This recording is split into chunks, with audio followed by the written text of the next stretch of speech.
Hello dear students, आप सभी का फिजिक्स बाय डीके बोरिया की ऑनलाइन क्लासेस में स्वागत है।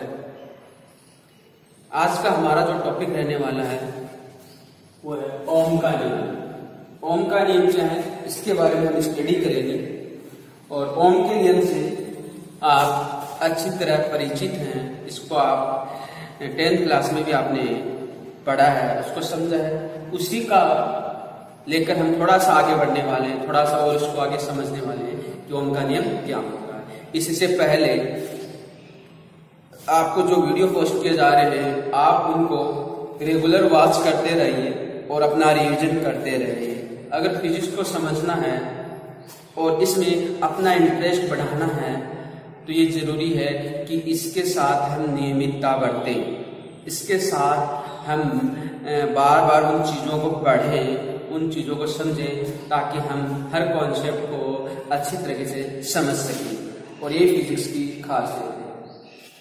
किसी भी चीज़ में यदि आपको सफलता प्राप्त करनी है तो उस चीज़ के लिए, उसको पाने के लिए उसकी जिद अपने अंदर पालो, उसकी भूख अपने अंदर पालो, उसकी क्लियरिटी अपनी आंखों के सामने रखो, अपने माइंड में उस चीज़ को देखो कि हम उसको कैसे प्राप्त कर सकते हैं और उसके लिए हमारा कौन कौन से प्रयास में जरूरी है। और सबसे जो ज्यादा जरूरी प्रयास है वो ये कि आपकी लगन, आपका समर्पण उसके प्रति, आपका दृढ़ निश्चय उसके प्रति बहुत जरूरी है। और नियमितता उसके साथ बहुत आवश्यक है कि अगर आप डेली फिजिक्स को 2 घंटे पढ़ रहे हैं या 3 घंटे पढ़ रहे हैं तो आप उसको डेली पढ़ें, एक दिन भी उसको मिस ना करें। अगर एक दिन भी आपने वो 2 घंटे छोड़ दिए और आपने सोचा कि कल पढ़ लेंगे तो फिर वो चीज समझ में नहीं आएगी। कंटिन्यूटी बहुत जरूरी है। यदि आपने कंटिन्यूटी बनाए रखी है, नियमितता बनाए रखी है, तो यहां से आप स्टार्ट करेंगे तो अगर आपकी नियमितता है तो आप इस एंड पर जरूर पहुंचेंगे, उस एंड पर जरूर पहुंचेंगे। खरगोश और कछुए वाली कहानी आप सबको पता है। बस उसका मैसेज मैं ये देना चाहूंगा कि खरगोश को अपनी दौड़ पर, अपने आप पर बहुत ज्यादा विश्वास था क्योंकि वो बहुत तेज दौड़ता था और कछुआ बहुत धीमी चाल से चल रहा था। और जब दोनों के मध्य दौड़ की प्रतियोगिता हुई तो खरगोश हार गया एंड कछुआ जीत गया। क्यों? इसलिए कि जो कछुआ था उसके अंदर नियमितता थी, वो अपने लक्ष्य के प्रति समर्पित था, उसके मन में दृढ़ निश्चय था कि जब तक मैं अपने इस लक्ष्य तक नहीं पहुंच जाऊंगा मैं रुकूंगा नहीं, चाहे उसकी चाल धीमी क्यों ना हो, लेकिन वो धीमी चाल से चलता गया और अपने लक्ष्य तक पहुंच गया। और खरगोश बीच में रह गया, जबकि उसकी दौड़ काफी तेज थी, फिर भी रह गया। इसलिए प्रत्येक स्टूडेंट का जो अपने पढ़ने की क्षमता है, पढ़ने की जो कैपेबिलिटी है, अपने अंदर का जो पोटेंशियल है उसको पहचाने और उसके अनुसार अपनी स्टडी करे। दूसरों को देख कर ना करे कि वो इतने टाइम पढ़ रहा है, वो बहुत कम समय में इतनी अच्छा कर पाता है, ये उसका आइडेंटिटी है, ये उसकी पहचान है, वो आपकी नहीं है। आप ऐसा नहीं कर सकते। तो अगर कछुआ इतनी धीमी चाल वाला भी रेस जीत सकता है तो आप क्यों नहीं जीत सकते? आप क्यों नहीं जीत सकते? आप क्यों नहीं अपने लक्ष्य को प्राप्त नहीं कर सकते? इसके लिए जरूरी क्या है कि कछुए के अंदर जो नियमितता थी, उसके अंदर जो अपने लक्ष्य के प्रति डेडिकेशन था, जो समर्पण था, जो जुनून था, वो आपको भी अपने अंदर पालना पड़ेगा, तभी आप अपने लक्ष्य तक पहुंच पाएंगे। और यही किसी भी लक्ष्य तक पहुंचने की सफलता की सीढ़ी होती है। तो उस सीढ़ी की हर एक स्टेप को करते चलिए, उसको ब्रेक नहीं करें, क्योंकि ब्रेक करोगे तो आप वहां तक नहीं पहुंच पाएंगे। और ये आप अपने अंदर उस जुनून को पालना है, उस समझ को पालना है। और दूसरा सबसे महत्वपूर्ण, जो चीज आपको सबसे ज्यादा हार्ड लगती है, जिसका आपको सबसे ज्यादा डर लगता है, उसके आप जितने नजदीक जाएंगे आपका डर उतना ही कम होगा। और यदि आप उसके नजदीक नहीं जाएंगे तो आपका डर बढ़ता जाएगा। इसीलिए किसी भी चीज से डरे नहीं, उसके साथ समय बिताइए, उस चीज को पढ़ें, उस चीज को बार बार लर्न करें, उसको बार बार समझें वो आपकी बहुत अच्छी तरह से समझ में आएगी और वही आपको सबसे अच्छा लगने लगा। तो सफलता को प्राप्त करना है तो उस टॉपिक को, उस सब्जेक्ट को अधिक से अधिक पढ़े जिसमें आपको सबसे ज्यादा कठिनाई महसूस हो रही है, क्योंकि वही आपको लक्ष्य तक पहुंचा सकता है। कोई भी आसान चीज है, कोई भी जो आपको इजी लगता है वो आपके लक्ष्य में शामिल नहीं है। जो आपको हार्ड लगता है, जिसमें आपको करने में सबसे ज्यादा तकलीफ होती है, सबसे ज्यादा परेशानी महसूस होती है, अगर उसको करना आपने सीख लिया तो आपको अपनी मंजिल तक पहुंचने से कोई नहीं रोकने वाला है।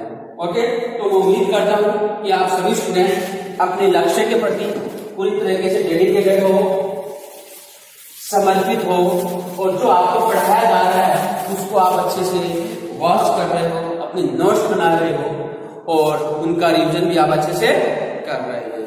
तो जो भी वीडियो देखे उसका लाइक एंड फीडबैक हमें जरूर दें ताकि हम आपके लिए और अच्छा इंप्रूवमेंट दे सके और अच्छा कर सके, क्योंकि आपका जोश जुनून ही हमें आगे करने के लिए, आगे बढ़ने के लिए प्रेरित करता है। और हम चाहते हैं कि फिजिक्स जैसा विषय है वो इतना आसान बने और आपकी समझ को इतना विकसित कर दे कि आपको कहीं कोई दिक्कतें महसूस नहीं हो।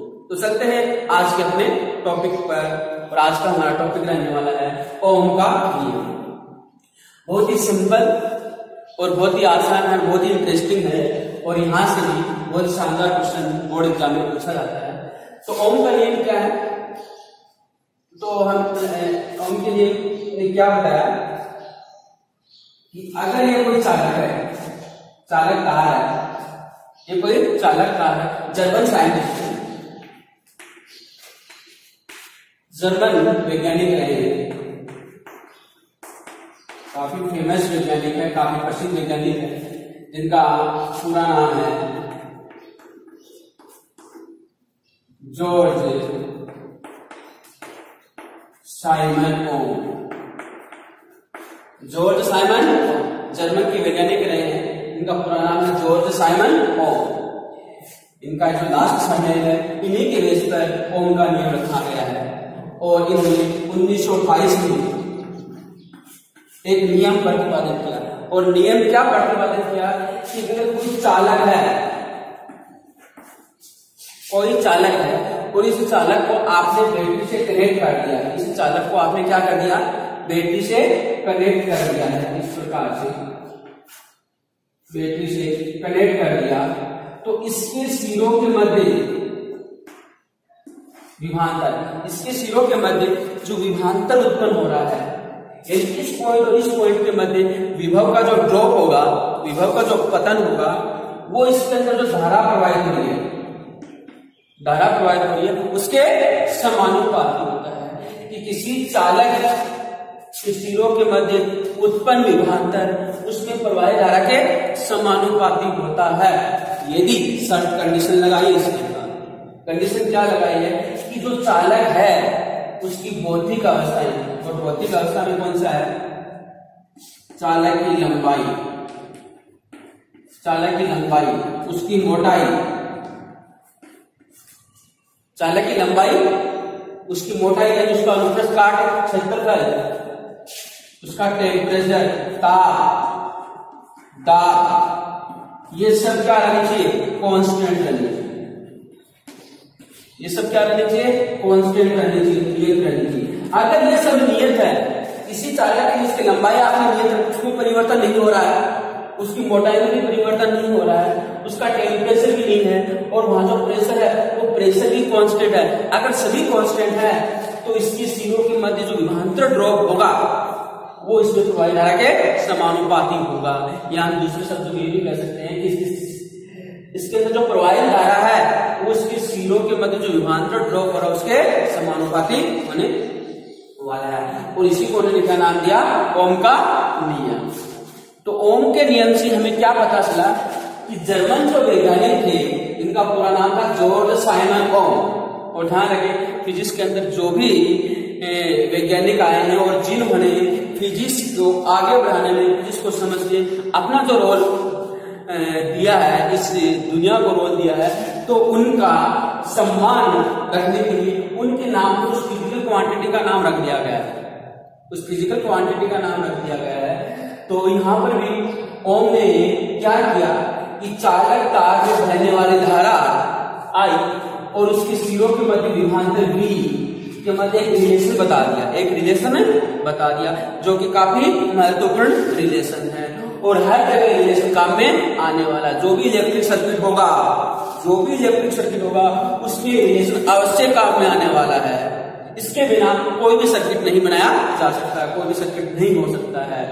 अगर उस सर्किट के बारे में जानकारी प्राप्त करनी है, उसका हमें एनालिसिस करना है, तो हमें ये नियम आना ही चाहिए। तो काफी महत्वपूर्ण नियम है।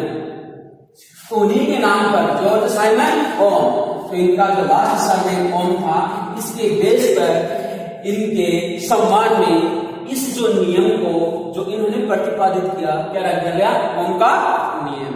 और उन्होंने किसके संबंध में दिया?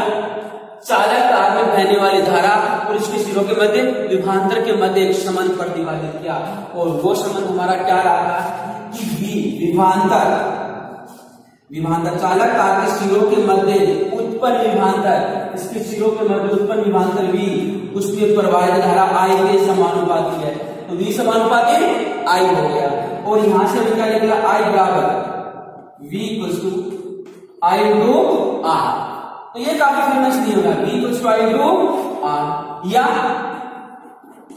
दूसरे शब्दों में लिखे R बराबर, यहां देखिए V बटा I बराबर R। ये इसको इसको में भी कहा जाता है V बटा I बराबर R। जहां इस समानुपात को हटाने के लिए हमने एक कांस्टेंट अप्लाई किया R क्या है? एक नियंतांक है, एक समानुपाती नियंतांक है। और ये हमें क्या बताता है? जो चालक तार है, समानुपाती नियंतांक है, जिसे चालक तार का प्रतिरोध कर, एक अनदर क्वांटिटी यहां पर आ रही है, चालक तार का प्रतिरोध करते हैं R, जो एक कांस्टेंट यहां पर हमने अप्लाई किया है, उस कांस्टेंट का क्या नाम है? चालक तार का प्रतिरोध। और चालक तार का प्रतिरोध क्या है कि चालक के अंदर जो धारा बहती है उस धारा की मार्ग में बाधा उत्पन्न करता है। इसको हम आगे डिटेल में पढ़ेंगे कि प्रतिरोध क्या है। जो चालक तार है उसमें जो धारा बह रही है उस धारा के मार्ग में अवरोधक है। ये धारा के मार्ग में क्या है? अवरोधक है। सपोज करो कि ये खाली, ये एक अच्छी सड़क है, एकदम प्लेन सड़क है, इस पर आप जा रहे हो, बाइक से जा रहे हो या अपनी कार से जा रहे हो, तो इस पर आप जाओगे, इसमें एकदम स्मूथ है, कहीं कोई इसमें खड्डे नहीं है, तो अपनी जितनी स्पीड है उस स्पीड से इसमें आप जा सकते हैं। सपोज आप 70 किलोमीटर पर आगे स्पीड से चलते हो। लेकिन ये देखिए इसी जो रोड है इसके अंदर जगह जगह खड्डे बना दिए हैं, जगह जगह खड्डे बना दिए हैं।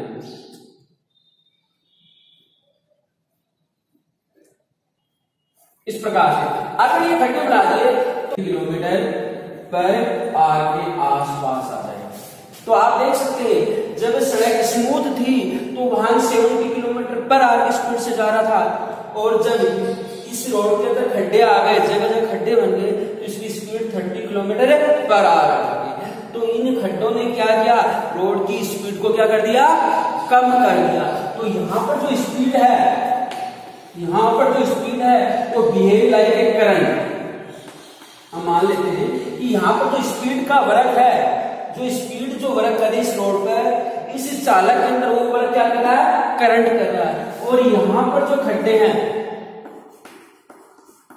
खड्डे जो वर्क कर रहे हैं इस रोड पर, वो इसके अंदर किसकी तरफ बिहेव करेंगे? प्रतिरोधक की तरफ। वो क्या होगा? प्रतिरोधक होगा, इसका प्रतिरोधक। तो समझ में आया कि जिस प्रकार से रोड के खड्डे रोड पर चलने वाले वाहन की स्पीड को कम कर देते हैं, वैसे ही चालक के अंदर भी ऐसा कुछ होता है कि चालक के अंदर जो बहने वाली धारा है उसको रोक देंगे, उसको कम कर देंगे। कौन कम करेगा? प्रतिरोध। उसको कौन कम करेगा? प्रतिरोध। तो प्रतिरोध क्या है?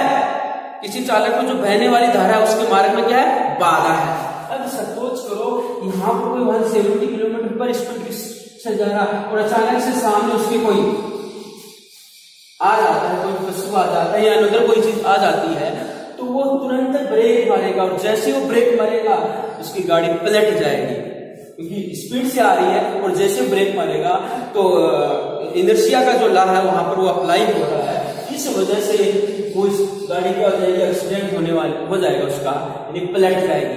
लेकिन यदि वही गाड़ी इस रोड पर आ रही है और उस पर इसकी स्पीड 30 किलोमीटर और यदि इसके सामने अचानक से कुछ आ जाता है तो ये गाड़ी यहाँ रुक जाएगी, इसको तुरंत ये रोक देगा। क्यों? क्योंकि इसकी स्पीड 70 से क्या है, बहुत कम है, 30 है। तो यहाँ कंट्रोल है, यहाँ पर कंट्रोल, स्पीड कंट्रोल हो रहा है किसके माध्यम से, खड्डों के माध्यम से, यहाँ स्पीड कंट्रोल नहीं हो रही है। तो ये वर्क है किसका, प्रतिरोध का। तो इसको हम आगे थोड़ा सा पढ़ेंगे। तो ओम का नियम हमारा क्या था, V = IR या V/I क्या होगा, R होगा। V/I क्या होगा, R होगा। अर्थात किसी चालक के, ये जो चालक है इसके सिरों के मध्य उत्पन्न विभवांतर, किसी चालक के सिरों के मध्य उत्पन्न विभवांतर तथा उसमें प्रवाहित धारा का अनुपात एक नियतांक है, एक कांस्टेंट राशि प्राप्त होती है, यही ओम का नियम है। और इसी नियतांक को हमने क्या नाम दिया, चालक का प्रतिरोध कहते हैं। ओके, तो अब हम ओम का जो नियम है उसको लिखते हैं, इसके बारे में हमने समझ लिया क्योंकि काफी महत्वपूर्ण नियम है और जितने भी विद्युत परिपथ बनते हैं उन सब में इसका काफी योगदान है। जो भी चीज हमें फाइंड आउट करनी है इस नियम की सहायता से हम कर पाएंगे, इसके बिना नहीं कर पाएंगे, इसलिए इसकी समझ हमें बहुत जरूरी है। तो चलो स्टार्ट करते हैं लिखना। जर्मन के वैज्ञानिक हैं, जर्मन वैज्ञानिक जॉर्ज साइमन ओम ने सन 1828 में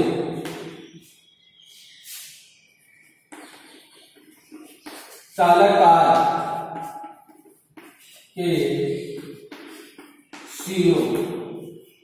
कार के सिरों के मध्य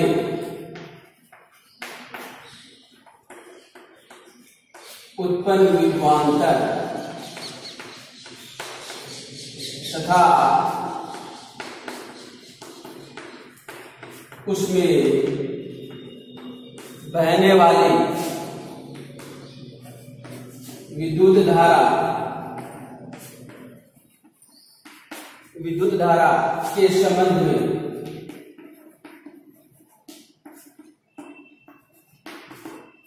संबंध में एक नियम प्रतिपादित किया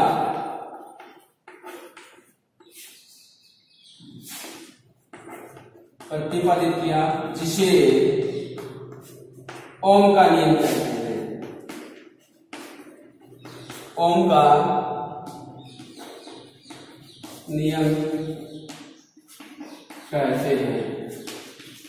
ये तो क्या था, ये हमें बताता है कि जॉर्ज साइमन ओम जो जर्मन साइंटिस्ट रहे हैं उन्होंने 1828 में इस प्रकार एक संबंध स्थापित किया कि चालक कार के सिरों के मध्य उत्पन्न विभवांतर तथा उसमें बहने वाली धारा के मध्य एक रिलेशन बनाया, उसी रिलेशन को क्या नाम दिया, ओम का नियम कहते हैं। अब ये नियम क्या है इसके बारे में देखते हैं। तो नियम को हमेशा इन्वर्टेड कॉमा में बंद करेंगे और इसको इसी रूप में लिखेंगे, जो आपको लिखाया जा रहा है उसको उसी रूप में याद करेंगे, उसी रूप में लिखेंगे कि इस नियम के अनुसार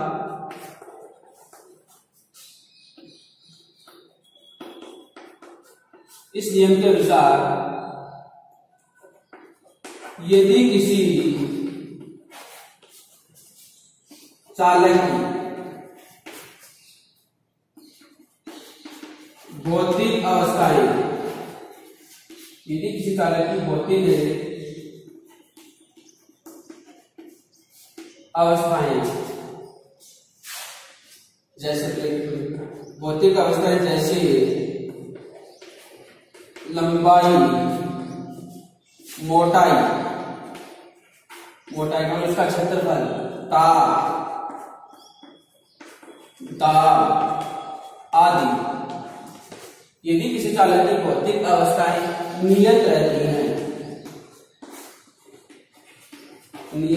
हैं तो उसके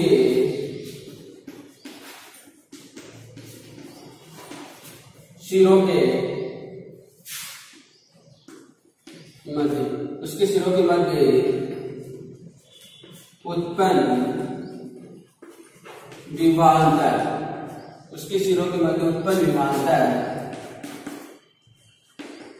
उसमें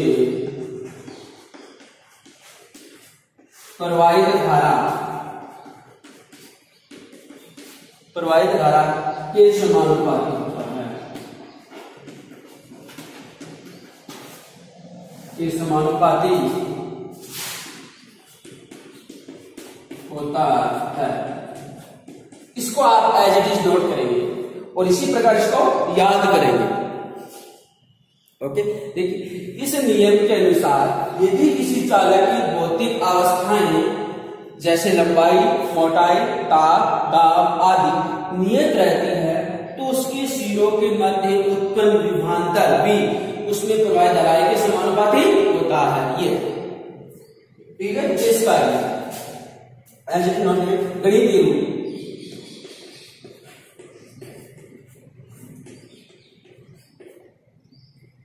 गणितीय रूप क्या होगा? विभवांतर क्या होगा? विभवांतर समानुपाती क्या है? विद्युत धारा। उसके अंदर जो धारा भरी उसके समानुपाती होगा। विभवांतर उसमें प्रवाहित धारा के समानुपाती होगा। ओके, नोट कर लिया होगा ये ऊपर वाला मिटा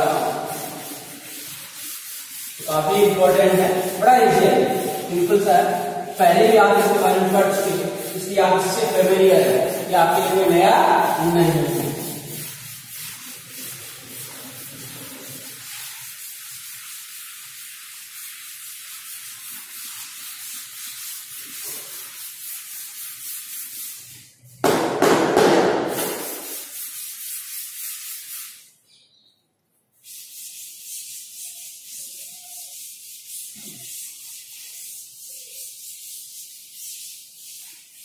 चलो आगे चलते हैं। यानी विभवांतर है उसमें धारा के समानुपाती है या हम क्या लिखेंगे? V समानुपाती I या V equals to I into R। Equation number 1 हो गया। ओके, जहां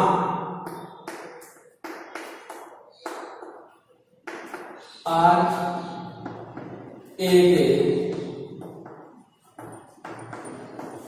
समानुपाती नियतांक है, जहां R एक समानुपाती नियतांक है जिसे चालक का प्रतिरोध कहते हैं, जिसे चालक का प्रतिरोध एक समानुपाती नियतांक जिसे हम चालक का प्रतिरोध कहते हैं। ओके, ये देखिए समीकरण एक से हम क्या लिख सकते हैं? V upon I equals to R। V upon I equals to क्या होगा? R। ये हमें क्या कह रहा है? अर्थात यहां से लिख देंगे, ये हमें क्या बता रहा है? अर्थात किसी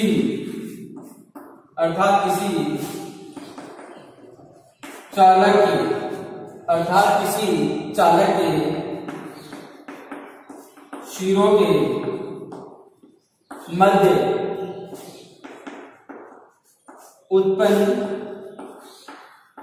विभवांतर, अर्थात किसी चालक के सिरों के मध्य उत्पन्न विभवांतर तथा उसमें प्रवाहित धारा का अनुपात, प्रवाहित धारा का अनुपात नियत रहता है, नियत रहता है। अर्थात किसी चालक के सिरों के मध्य उत्पन्न विभवांतर तथा उसमें प्रवाहित धारा का अनुपात नियत रहता है, इसे ओम का नियम, इसे ओम का नियम, ये ओम का नियम।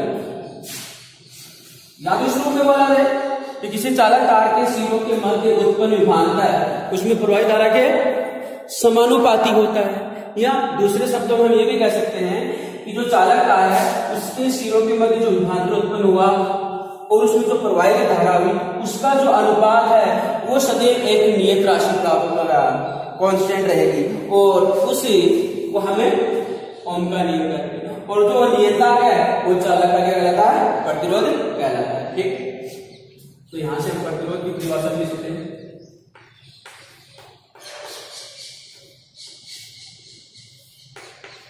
प्रतिरोध किसी चालक में धारा के मार्ग में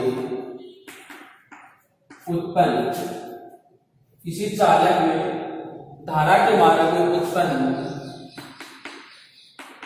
बाधा को चालक का प्रतिरोध कहते हैं, चालक का प्रतिरोध कहते हैं। इसे आर से व्यक्त करते हैं, इसे आर से व्यक्त करते हैं। प्रतिरोध का ऐसा ही नाम,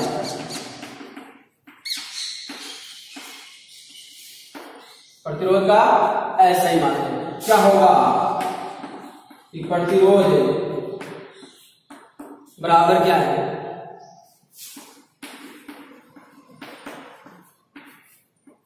विभवांतर अपॉन धारा, या आर बराबर विभवांतर को किसमें मेजर करते हैं? वोल्ट में। इसमें विभवांतर वोल्ट में और धारा किसमें है? एम्पियर में। तो आर का मात्रा क्या होगा? वोल्ट पर एम्पियर, और वोल्ट पर एम्पियर को क्या कहते हैं? ओम। वोल्ट पर क्या कहेंगे? ओम। और इसका सिंबल ये होगा, इसका सिंबल ये होता है। तो प्रतिरोध का ऐसे मात्रा कौन हो गया? अतः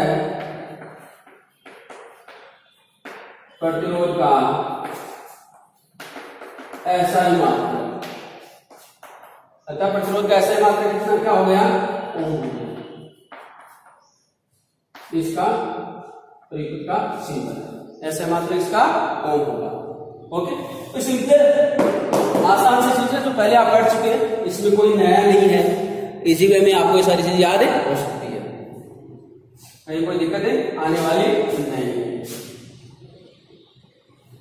और इसकी वीमा भी आप देख सकते हैं, वीमा भी आप फाइंड आउट कर सकते हैं, इजी है वीमा फाइंड आउट करना भी।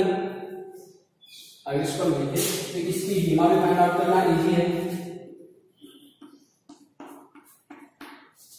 वीमा आर की बराबर क्या है? Volt upon ampere. विभवांतर अपॉन धारा, धारा तो हमारा ऐसा ही मात्रा है और ऐसा ही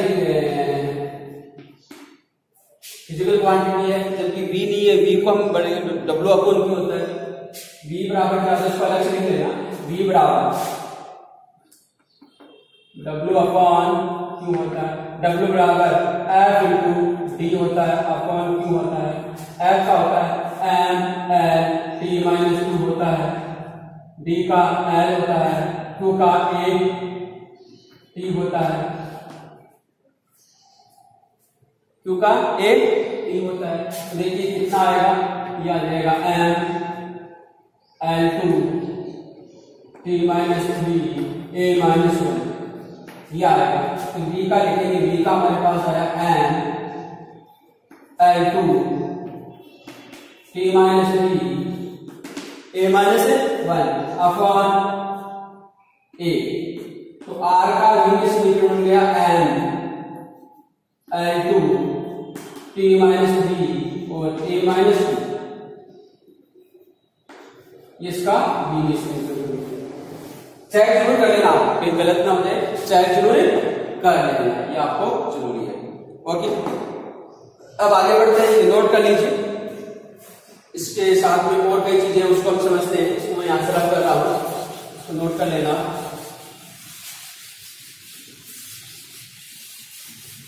तो प्रतिरोध के बारे में हमने समझा, इसका ऐसा ही मात्रा का ओम होता है, और ओम का मतलब क्या है, ये एक ओम की परिभाषा क्या लिखना चाहें, सिंपल सी, ज्यादा नहीं है।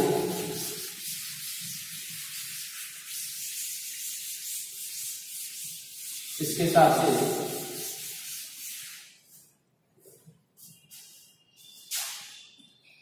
एक ओम की परिभाषा, एक ओम की परिभाषा क्या है कि 1 ओम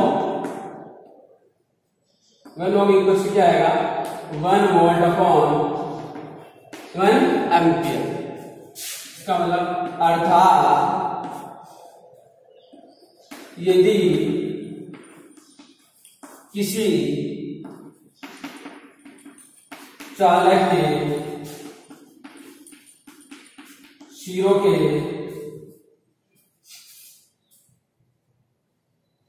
यदि किसी चालक में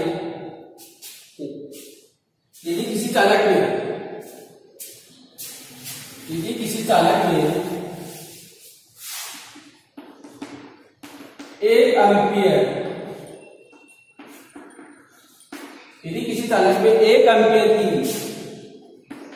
धारा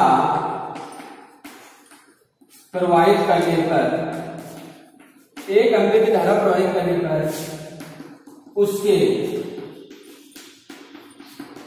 सिरों के मध्य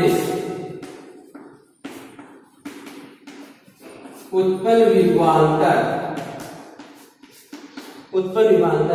1 वोल्ट है, तो चालक का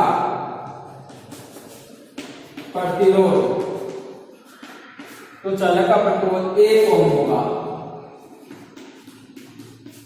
ये 1 ओम की परिभाषा है। यदि किसी चालक में 1 एम्पियर की विद्युत धारा प्रवाहित करने पर, 1 एम्पियर की विद्युत धारा प्रवाहित करने पर उसके सिरों में 1 वोल्ट का विभवांतर उत्पन्न हो जाता है, तो उस चालक का जो प्रतिरोध होगा वो कितना होगा, 1 ओम होने वाला है। तो ये 1 ओम की परिभाषा हमने देख ली, इसको समझ लिया। ओके, आगे बढ़ते हैं। इसको मेरा पढ़ने का नोट कर लेना, आगे और हम इंपॉर्टेंट चीज पढ़ेंगे। ग्राफ आगे देखते हैं, क्योंकि V और I एक दूसरे के प्रोपोर्शनल है, V proportional to I।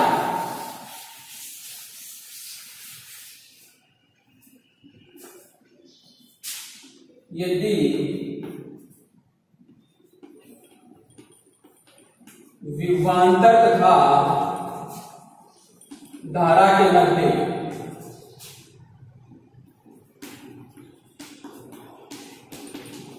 Graph बनाया जाए, तो एक सरल रेखा प्राप्त होती है, एक सरल रेखा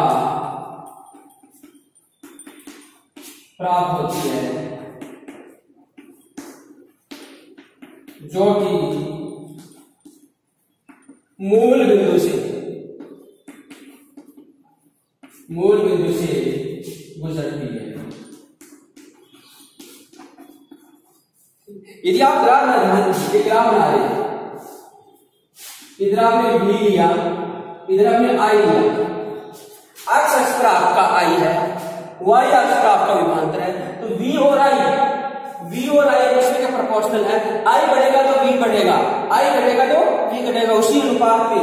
तो हम अगर बनाते हैं तो एक सीधी रेखा प्राप्त, ये एक सरल रेखा हमें प्राप्त होती है।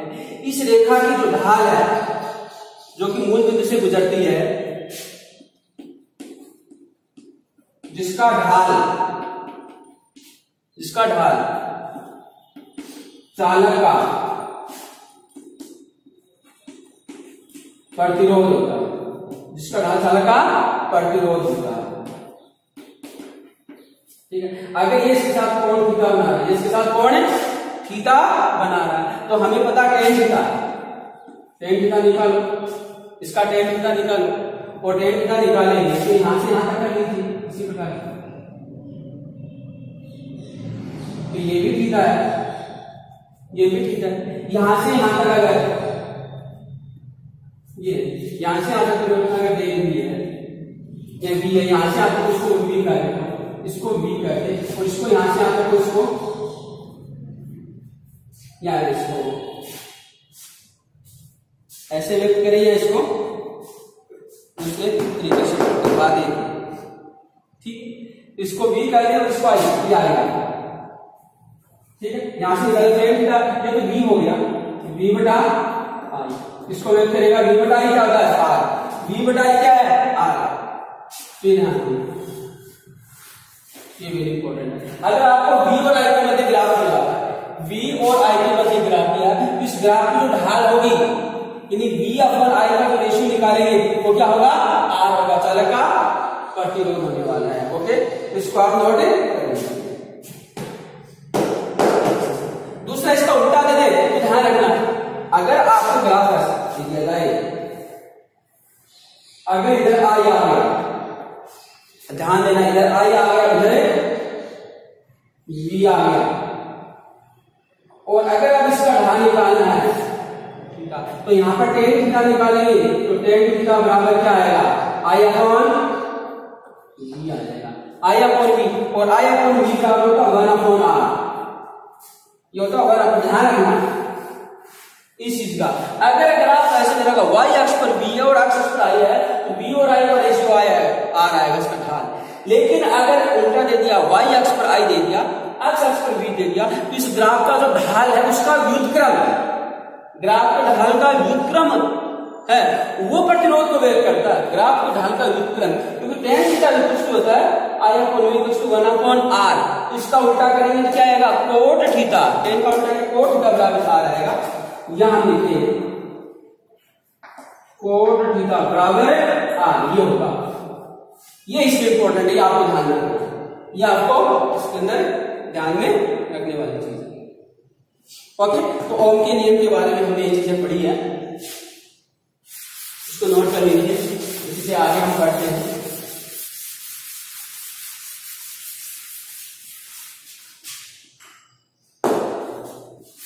ओम के नियम का प्रैक्टिकली आपकी बोर्ड में है, इसका प्रैक्टिकल भी वेरी इंपॉर्टेंट प्रैक्टिकल भी है, इसका जो हम प्रैक्टिकल करेंगे उसमें डिस्कस करेंगे। उसका एक बार डायग्राम बता देता हूं कि ओम के नियम का जब हम प्रैक्टिकल करते हैं तो इसका डायग्राम क्या होता है। ज्यादा डिस्कस नहीं करने वाला हूं यहाँ पे उन चीजों को, क्योंकि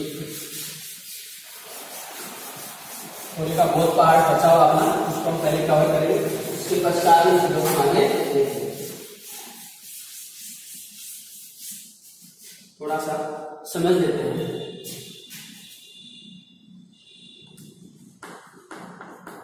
प्रायोगिक सत्यापन है, इसका डायग्राम क्या होगा, ओम के नियम का प्रायोगिक सत्यापन डायग्राम बना लेते इस प्रकार का आता है। यहाँ पर हम बैटरी लगाते हैं, यहाँ पर हम पूंजी लगाते हैं, ये धारा नियंत्रण होता है,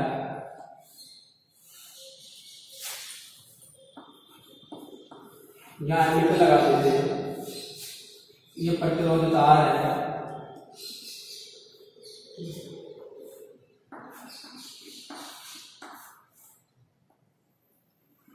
ठीक है, ये प्लस है, ये माइनस है, धारा हमेशा प्लस की तरफ आएगी, प्लस है माइनस है, प्लस है माइनस है, और ये डॉट लगा दी कुंजी है, ये बैटरी है, ये आरएच यानी धारा नियंत्रण होता है।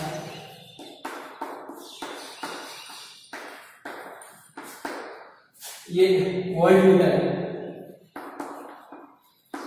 वोल्ट मीटर,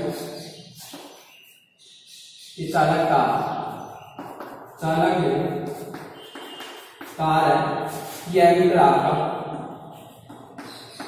करंट ऐसे जा रहा है, करंट ऐसे जाएगा। तो इस प्रकार का एक प्रायोगिक सत्यापन है इसका ओम के नियम का। ये बैटरी है, इसके श्रेणी क्रम में एक कुंजी जोड़ दी, इसके श्रेणी क्रम में धारा नियंत्रक जो धारा को नियंत्रित करता है, इसी के श्रेणी क्रम में हमने एक एमीटर जोड़ दिया, और एमीटर के श्रेणी क्रम में हमने चालक तार जोड़ दिया जिसका हमें प्रतिरोध ज्ञात करना है, और इसका एंड से हमने धारा नियंत्रक से जोड़ दिया। एमीटर सदैव परिपथ में हम श्रेणी क्रम में जोड़ते हैं, और वोल्ट मीटर सदैव परिपथ के समांतर क्रम में जोड़ा जाता है। क्योंकि इस चालक का प्रतिरोध ज्ञात करना है, इसकी सिरों के मध्य विभांतर है, इसका एक सिराई है, दूसरा सिराई है, इसके मध्य विभांतर कितना ड्रॉप होगा उसको मेजर करने के लिए क्या है, वोल्ट मीटर हमने लगा दिया जो इसके समांतर क्रम में लगा हुआ है। इस परिपथ में कितनी करंट फ्लो होगी उस करंट को मेजर करने के लिए हमने श्रेणी क्रम में क्या लगा दिया, एमीटर लगा दिया। ओके, तो इस प्रकार से हम क्या करेंगे, इस धारा नियंत्रक की सहायता से इस करंट को वेरी करवाएंगे। ये धारा नियंत्रक क्या करता है, करंट को कंट्रोल करता है। इस धारा नियंत्रक की सहायता से यदि हम इस करंट को वेरी करवाएंगे तो इसके सिरों के मध्य जो वोल्टेज होगा वह भी वेरी करेगा, और उसमें बहने वाली धारा भी वेरी करेगी। और यहां से हम देखेंगे कि V और I का रेशियो है वो हर कंडीशन में क्या आएगा, एक कांस्टेंट आएगा, हर कंडीशन में एक कांस्टेंट आएगा। तो ये हम इसकी सहायता से वेरीफाई कर सकते हैं, इस ओम के नियम की सहायता से जो आपके प्रैक्टिकल में है। ओके, आगे हम पढ़ने वाले हैं, इसी ओम के नियम को आगे बढ़ेंगे। जो अभी तक आपने नहीं पढ़ा है वो हम पढ़ने वाले हैं कि ओम के नियम का सूक्ष्म रूप क्या है। ओम के नियम का सूक्ष्म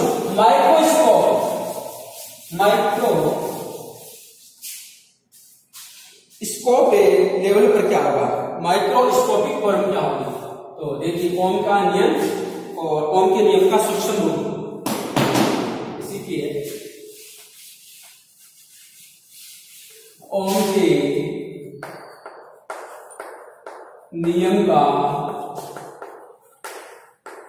सूक्ष्म रूप, ओम के नियम का सूक्ष्म रूप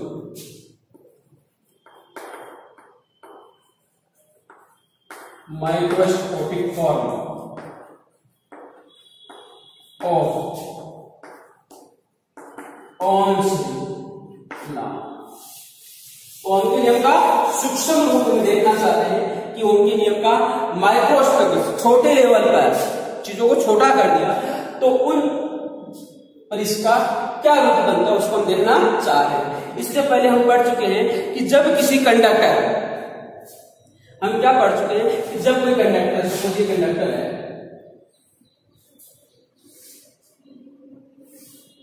ये आपका कंडक्टर है, और जैसे कंडक्टर को आपने बैटरी से कनेक्ट कर दिया, इस कंडक्टर को आपने बैटरी से कनेक्ट कर दिया तो इसके कारण से इलेक्ट्रिक फील्ड ई इधर जाएगा। इस इलेक्ट्रिक फील्ड के कारण जो इलेक्ट्रॉन्स हैं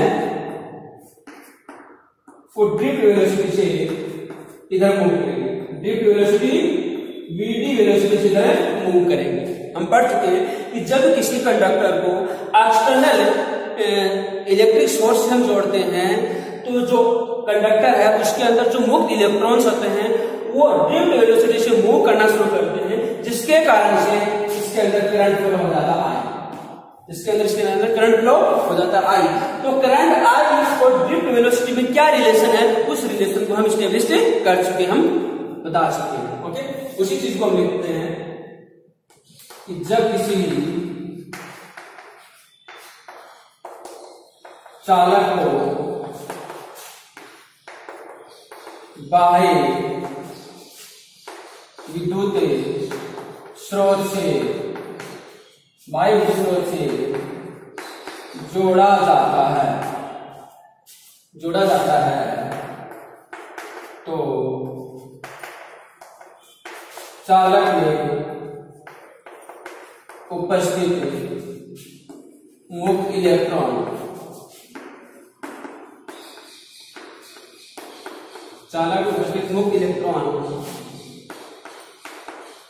अपवाद वेग VD प्राप्त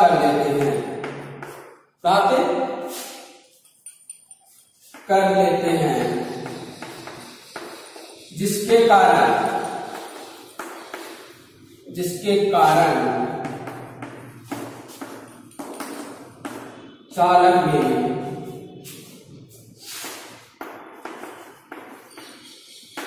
विद्युत धारा I प्रवाहित होने लगती है। चलिए ये चीज समझ में आ गई। ये चीज जो इसमें बनाया गया वो मैंने लिखी है कि जैसे इसको एक्सटर्नल इलेक्ट्रिक फील्ड से हम कनेक्ट करेंगे, सोर्स से कनेक्ट करेंगे, इलेक्ट्रॉन VD वेग को प्राप्त कर लेंगे। इस VD वेग से इसके अंदर धारा I प्रवाहित होती है। इसमें क्या संबंध होता है? धारा I प्रवाहित होने लगती है, अर्थात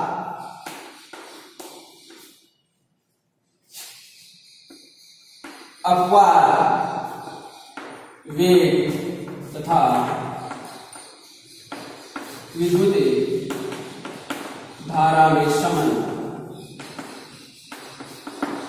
अर्थात अपवाद वेग तथा विद्युत धारा में संबंध क्या होगा? I बराबर, हम पढ़ चुके हैं, I बराबर NEA VD। This is equation number 1। यह पहले प्राप्त कर चुके हैं, दोनों तरफ I का भाग लगाओ, सॉरी I यानी A से भाग देने पर क्या आएगा? I upon A equals to NEA, A को कट जाएगा, VD अपॉन A ऐसे कट गया, या I अपॉन A बराबर क्या है? NE VD। इसका इक्वेशन नंबर 2 है। परंतु धारा घनत्व पर जानते हैं क्या होता है? परंतु धारा घनत्व क्या होता है? J बराबर I अपॉन A। परंतु धारा घनत्व J बराबर I अपॉन A, तो ये समीकरण आपका हो गया कि J बराबर I अपॉन A। ये क्या I अपॉन A, इसको मैं क्या कर दूंगा? J। तो देखिए क्या आएगा? समीकरण 2 व 3 से ये J की वैल्यू यहां पुट करेंगे तो I अपॉन A J हो जाएगा। तो J बराबर NE VD। This is equation number 4। Okay, clear हो गया। अब VD अपवाद वेग है, परंतु ये भी हम जानते हैं कितना होगा? परंतु अपवाद वेग कितना होता है? VD शुरुआत में डिफाइन करा था, वेरी इंपॉर्टेंट, इसी को कह रहा हूं। हर टॉपिक, हर वीडियो पीछे वाले वीडियो से कनेक्टेड है, तो सारे वीडियो एक ढंग से अच्छे से वाच कीजिए ताकि आपको हर चीज समझ में आई। अब VD की अगर हमें वैल्यू मालूम नहीं होगा, इसका फॉर्मूला हमें मालूम नहीं होगा, ये VD क्या है हमें मालूम नहीं होगा, तो हम आगे नहीं बढ़ पाएंगे। तो ये चीज आपको समझना है, जिसको बड़े ही ध्यानपूर्वक समझना है और उसको अपने माइंड में सेटअप करना है। तो VD बराबर होता है E small e capital E n into 2। इसका समीकरण 5, इसको समीकरण 5 कहूंगा। समीकरण 4 और 5 से देखते क्या आएगा? समीकरण 4 और 5 से 4 और 5 से वैल्यू पुट करेंगे VD की, तो J बराबर क्या आएगा? NE VD की जगह रखेंगे E n इनटू 2, या J बराबर देखिए n E square upon n into 2, और उसको E कह रहा है, इसको E को बाहर रखना है, इसलिए इक्वेशन नंबर 6। यहां तक कोई डाउट नहीं होना चाहिए। सारी चीज जो पहले से की हुई है उन्हीं को हमने क्या किया है, कनेक्ट करने का प्रयास किया। जो पहले हम पढ़ चुके हैं उन सबको आपस में जोड़ने का प्रयास किया, और जोड़ने का प्रयास किया तो हमारे पास एक नई चीज आई है। इस नई चीज को हम समझने का प्रयास करते हैं कि ये क्या है। इस नई चीज को हम समझने का प्रयास करते हैं, इसको मैं मिटा लेता हूं यहां से।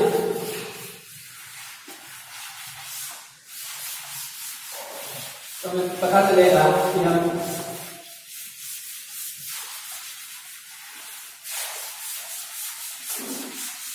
तो समीकरण जो आ रहा है उसको यहां लिखा हूं, क्या है यहां J बराबर n e स्क्वायर n तो अब इनको ई इसी तरीके से नंबर 6। अब यहां से ध्यान दीजिए, इस समीकरण के अंदर n क्या है, ये जो चालक है उसके एकांक आयतन में इलेक्ट्रॉन की संख्या है।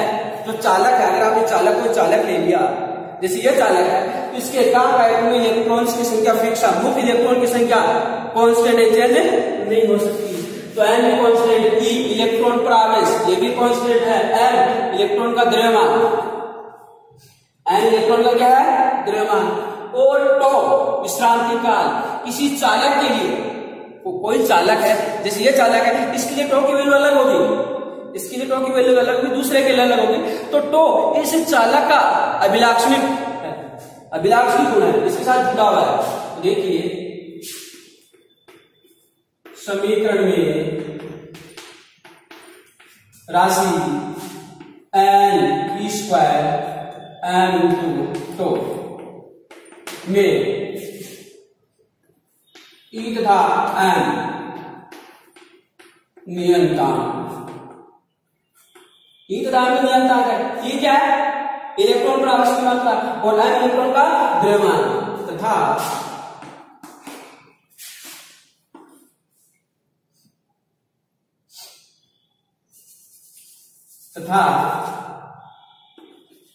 n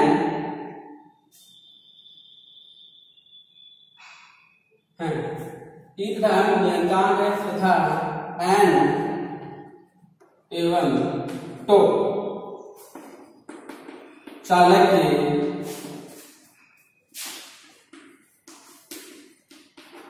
अभिलाक्षणिक है, अभिलाक्षणिक गुण है, ये उसके साथ जुड़े हुए हैं, ये हमेशा रहेंगे। n का τ चालक के अभिलाक्षणिक, यानी ई तथा n, ई इलेक्ट्रॉन प्रवेश की मात्रा और m इलेक्ट्रॉन द्रव्यमान फिक्स है। लेकिन अगर कोई चालक है तो उस चालक के अंदर मुक्त इलेक्ट्रॉन कांस्टेंट होंगे, उसके अभिलाक्षणिक उसके जितने उतने रहेंगे, और τ भी उसके लिए विशेष होगा, अलग है के लिए। ये चालक अलग है उसके लिए τ अलग है, दूसरा चालक है उसके लिए τ अलग है। लेकिन इसके अंदर इलेक्ट्रॉन का आवेश तो कैसा भी हो समय समान होता है, 1.6 × 10⁻⁻19 कूलम एक इलेक्ट्रॉन पर आवेश की मात्रा, और उसका द्रव्यमान भी फिक्स होता है। तो E और M तो हर के लिए कांस्टेंट है, हर के लिए।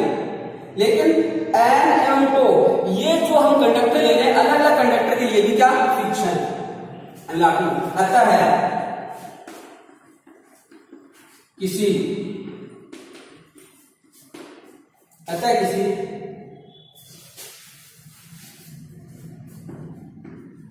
समदेशिक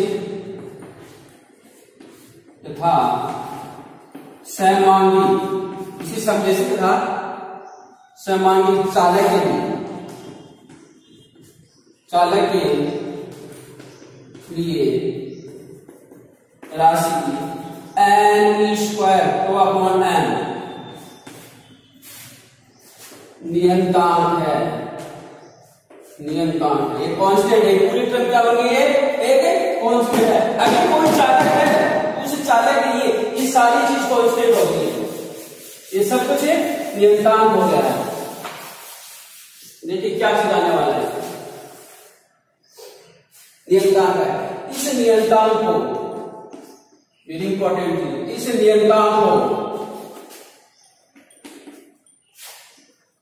चालक की चालकता कहते हैं, चालक की चालकता कहते हैं तथा इसे सिग्मा से व्यक्त करते हैं। सिग्मा से व्यक्त करते हैं।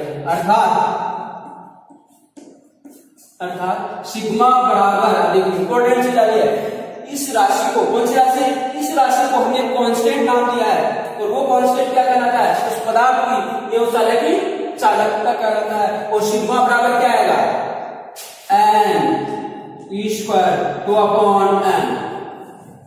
ये अनदर कांस्टेंट है, तो very important constant. This is question number 7, हमें याद रहना चाहिए सिग्मा क्या है, ये हमें याद रहना चाहिए, आगे में काम में आने वाला है कि नई चीज हमारे पास है, चालक की चालकता, चालक की चालकता एक नई चीज हमारे पास आई है, तो इस चीज को हमें समझना बहुत जरूरी है। सिग्मा बराबर n e स्क्वायर 2/n, इसमें सारे कांस्टेंट है उस पदार्थ के लिए जिसकी हम बात करेंगे,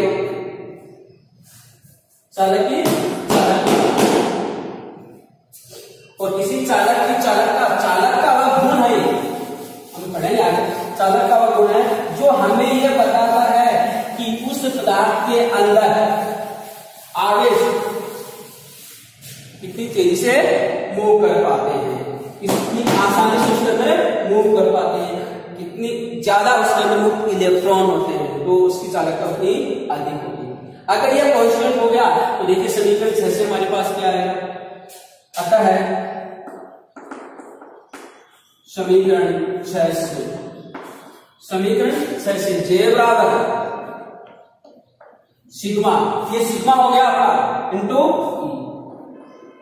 J बराबर सिग्मा, इसलिए क्वेश्चन नंबर 7 वेरी इंपॉर्टेंट है, बहुत बार एग्जाम में पूछा गया है। ओम के नियम का सूक्ष्म रूप स्थापित कीजिए, तो जहां से हमने स्टार्ट किया वहां से यहां तक पहुंचना पड़ेगा। ये ओम के नियम का सूक्ष्म रूप है, सदिश रूप है,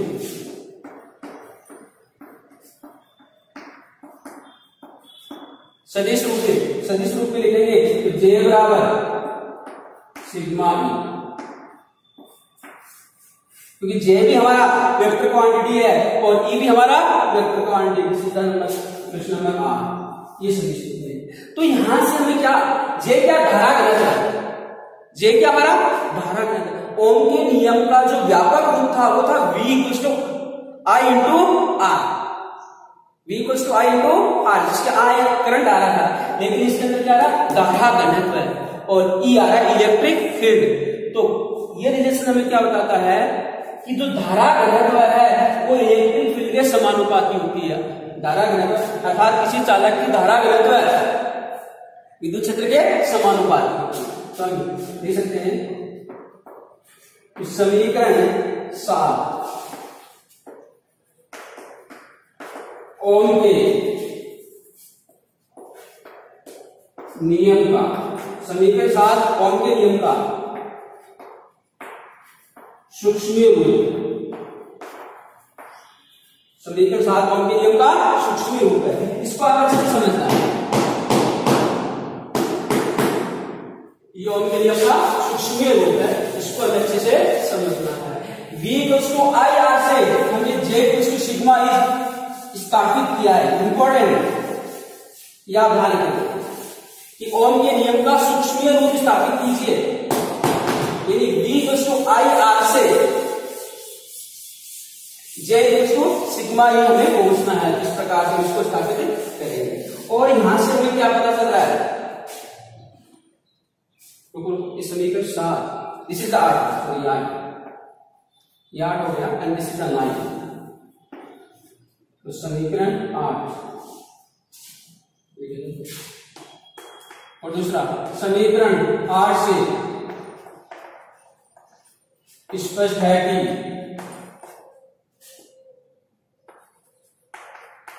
धारा घनत्व विद्युत क्षेत्र के समानुपाती, विद्युत क्षेत्र के समानुपाती होती है, विद्युत क्षेत्र के समानुपाती होती है, जबकि धारा घनत्व विद्युत क्षेत्र के समानुपाती होती है, जबकि चालकता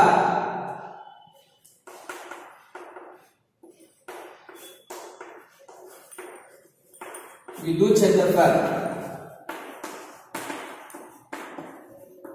अनाश्रित है। अनाश्रित, इस पर डिपेंड नहीं कर रही। ये चीज हमें समझना है कि धारा घनत्व है, धारा घनत्व है वो तो विद्युत क्षेत्र पर डिपेंड कर रही है कि जे है वो तो ई पर डिपेंड कर रहा है, डायरेक्टली प्रोपोर्शनल है, लेकिन सिग्मा में ई कहीं नहीं आ रहा है, तो सिग्मा है वो विद्युत क्षेत्र पर डिपेंड नहीं कर रही है, वो डिपेंड कर रही है उस चालक की प्रकृति पर, चालक का नेचर कैसा है, चालक की प्रकृति, क्योंकि प्रत्येक चालक के अंदर एन डिफरेंट होगा, एन डिफरेंट होगा तो ई स्क्वायर डिफरेंट हो जाएगा और उसका तो भी डिफरेंट होगा, तो अलग अलग चालक के लिए सिग्मा क्या होगा, अलग होगा, तो चालक की प्रकृति पर डिपेंड करेगी तो चालक कैसा है, इस पदार्थ का बना हुआ है। तो यहां से हमने ओम के व्यापक नियम से ओम का सूक्ष्म रूप स्थापित किया। अब इसका उल्टा भी हम कर सकते हैं, उल्टा देखिए, यानी ओम के सूक्ष्म रूप से, ध्यान रखना, ओम के सूक्ष्म रूप से हमें पूछना है व्यापक रूप।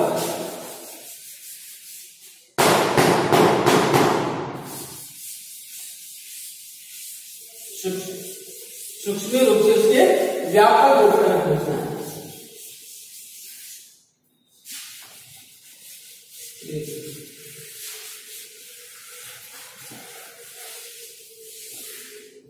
तो यहां पर देखते हैं ओम के सूक्ष्म रूप से व्यापक रूप स्थापित करना। ओम के सूक्ष्म रूप से व्यापक रूप हमें स्थापित करना है। वो देखिए हमने एक चालक लिया, हमने एक चालक लिया जिसकी लंबाई L है और इसके अंदर अगर इसकी विद्युत क्षेत्र है या इसको V बैटरी इसके सिरों के मध्य विभवांतर V है, तो इसके अंदर जो विद्युत क्षेत्र उत्पन्न होगा वो कितना होगा, E बराबर V अपॉन L, E बराबर V अपॉन L होगा। तो देखिए हमारे पास क्या आने वाला है, हम लिख सकते हैं, माना कि L लंबाई के एक चालक को V वोल्टी बैटरी से संयोजित करने पर, बैटरी से संयोजित करने पर उत्पन्न विद्युत क्षेत्र, उत्पन्न विद्युत क्षेत्र कितना आएगा, विद्युत क्षेत्र V बराबर E बराबर, विद्युत क्षेत्र E बराबर होता है V अपॉन L, ये होगा E बराबर V अपॉन L, तथा धारा घनत्व J बराबर I अपॉन, माना कि L लंबाई के एक चालक को V वोल्ट की बैटरी से संयोजित करने पर उत्पन्न विद्युत क्षेत्र E बराबर V अपॉन L तथा धारा घनत्व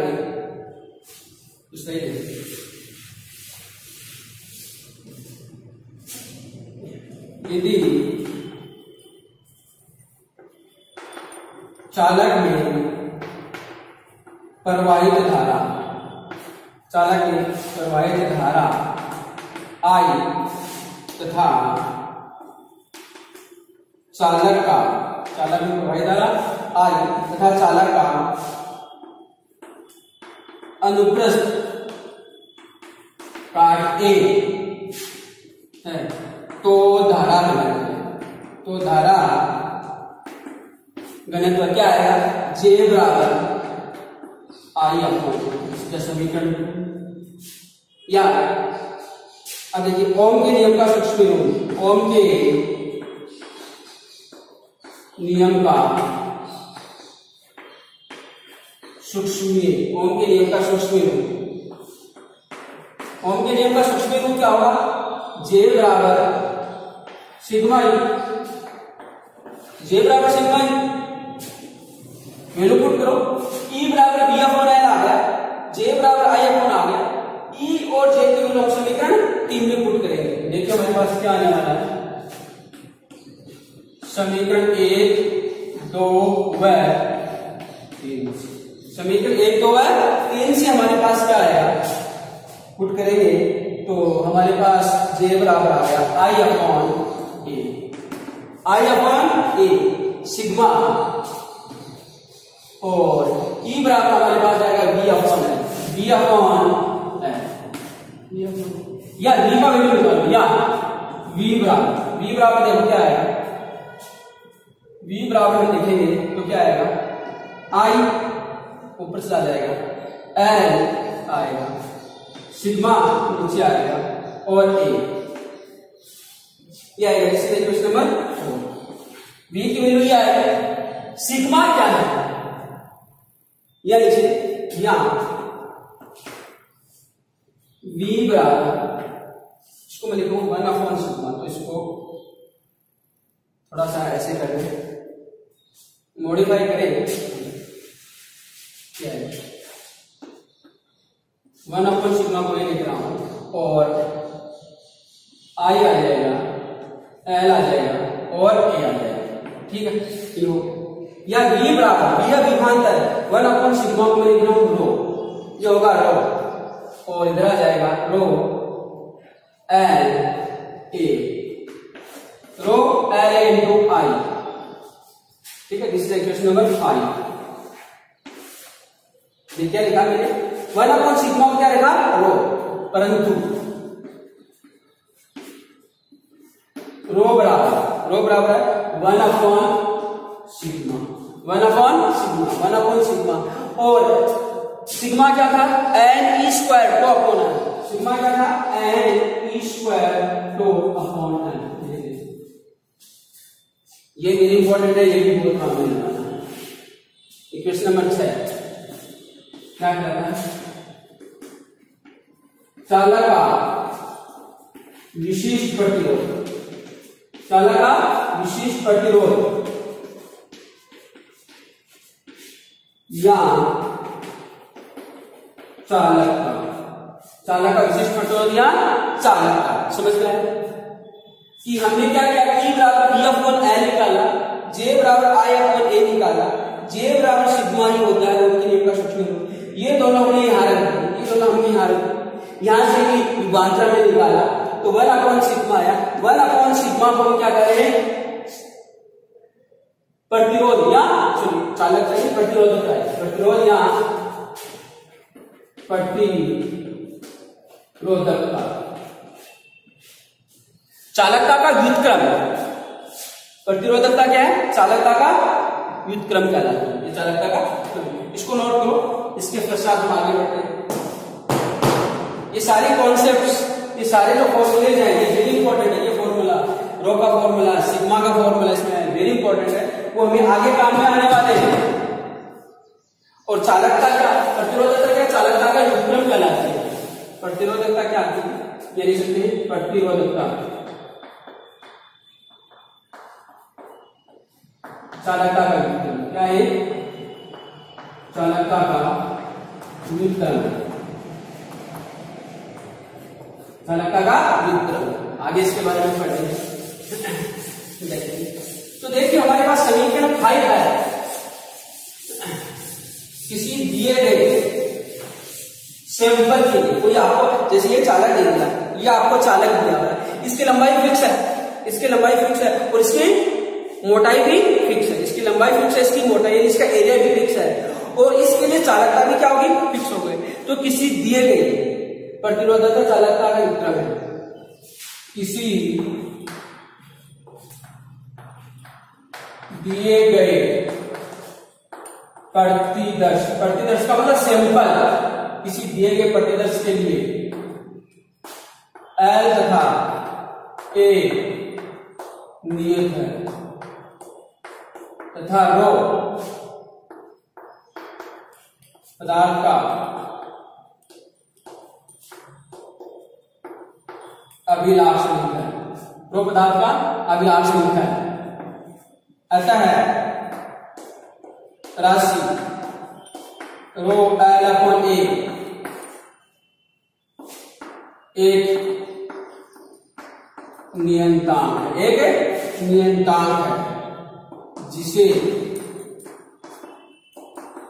चालक का प्रतिरोध कहते हैं, जिसे चालक का प्रतिरोध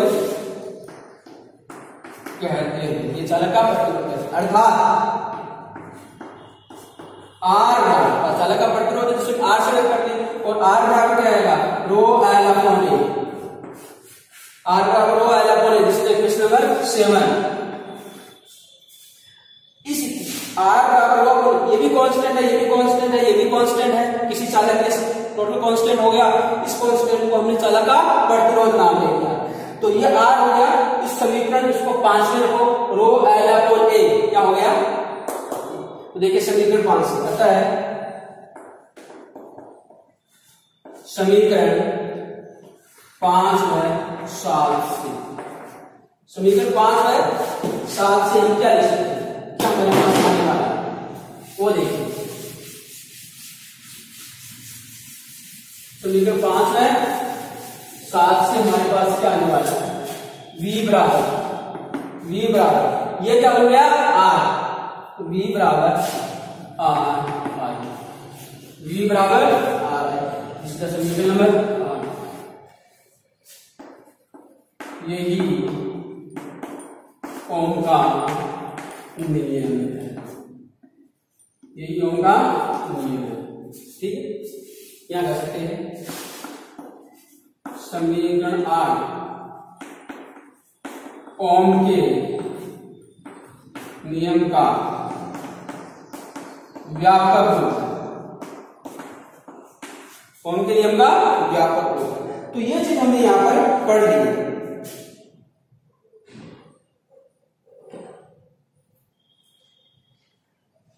तो ओम के नियम का व्यापक रूप है, तो इसके अंदर व्यापक राशि बड़े स्तर पर, वो विभवांतर, प्रतिरोध और करंट, ये तो बड़े स्तर पर बड़ी राशियां, व्यापक राशियां, जबकि जे सिग्मा ये स्थूल राशि है, ये छोटे पैमाने पर, ये छोटे पैमाने पर है, छोटी राशियां, स्थूल राशियां, सॉरी सूक्ष्म राशियां, जबकि ये स्थूल राशियां, व्यापक राशियां, वी आई आर। ओके, तो ये ओम के नियम का व्यापक रूप हमने जो शुरू में पढ़ा था, यह ओम के नियम का सूक्ष्म रूप, इससे हमने इसको प्राप्त किया, इससे हमने इसको प्राप्त किया। तो आज हमने ये ओम के नियम के बारे में काफी कुछ चीजों को हमने समझा है, और उससे हमने उसका सूक्ष्म रूप स्थापित किया और सूक्ष्म रूप से व्यापक रूप में आए। तो यहां से इंपॉर्टेंट क्वेश्चन बनता है कि ओम के नियम, ओम का नियम क्या है, इसके सूक्ष्म रूप को स्थापित कीजिए, या ओम के सूक्ष्म रूप से उसके व्यापक रूप या स्थूल रूप को स्थापित कीजिए। ओके, करिए। तो इस चीज को आप अच्छे से वीडियो को वॉच कीजिए, काफी लंबा हो गया है, पूरा देखें, फीडबैक हमें जरूर दें, ताकि हम आपके फीडबैक से महसूस करें कि आप कितना अच्छा पढ़ रहे हैं, कितना अच्छा आपको समझ में आ रहा है, ताकि हमें ऊर्जा मिलती रहे। तो आज के लिए इतना ही, धन्यवाद, थैंक यू।